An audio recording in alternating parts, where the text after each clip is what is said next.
بسم الله الرحمن الرحيم. عن أبي هريرة رضي الله تعالى عنه قال قال رسول الله صلى الله تعالى عليه وسلم رب أشعث مدفوع بالأبواب لو أقسم على الله لأبره. رواہ مسلم۔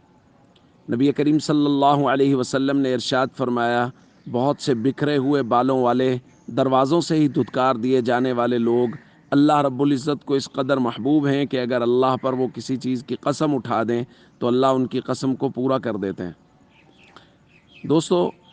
یہ ہمارے ہی معاشرے کے کچھ افراد ہیں جن کو اللہ کی عبادت اور ریاضت سے فرصت ہی نہیں ہے، ان کو اپنے جسم کی پرواہ ہی نہیں ہے کہ ہم کس حال میں ہیں، اور وہ لوگ اعلاء کلمت اللہ کے لیے، دین کی اشاعت کے لیے، دین کی تبلیغ کے لیے اس قدر مصروف ہیں اور ان کو اس قدر فکر ہے دین کی، لوگوں کی، ایمان کی، کہ وہ ہر وقت اسی دھن میں مگن ہیں اور ان کو اس بات کی کوئی پرواہ نہیں ہے کہ ہمارے بالوں کی کیفیت کیا ہے، ہمارے بدن کی کیفیت کیا ہے، ہمارے کپڑوں کی کیفیت کیا ہے۔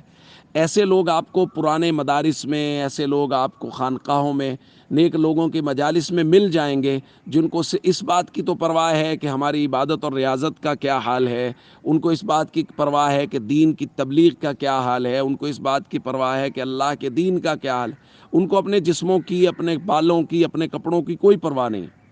اور یہ لوگ، اللہ کے نبی صلی اللہ علیہ وسلم فرما رہے ہیں، یہ ایسے ہوتے ہیں جن کو دروازوں سے ہی دھتکار دیا جاتا ہے۔ دھتکارنے کا مطلب یہ ہے کہ مطلب وہ سادہ طبیعت کے لوگ ہوتے ہیں، تو کسی جگہ اگر پنچایت بیٹھی ہے، وہاں وہ آگے، انہوں نے کہا چھوڑیں مولانا صاحب آپ جائیں، یہ آپ کا کام نہیں ہے، آپ اللہ اللہ کریں جا کے۔ تو مطلب لوگوں کو بھی پتہ ہے کہ ان کا کام اللہ اللہ کرنا ہے، تو ایسے لوگوں کے بارے میں اللہ کے نبی فرما رہے ہیں لو اقسم علی اللہ لابرہ، یہ اللہ کو اتنے محبوب اور پسند ہے کہ اگر اللہ پر کسی چیز کی قسم اٹھا دیں گے تو اللہ ان کی قسم کو پورا کر دیں گے۔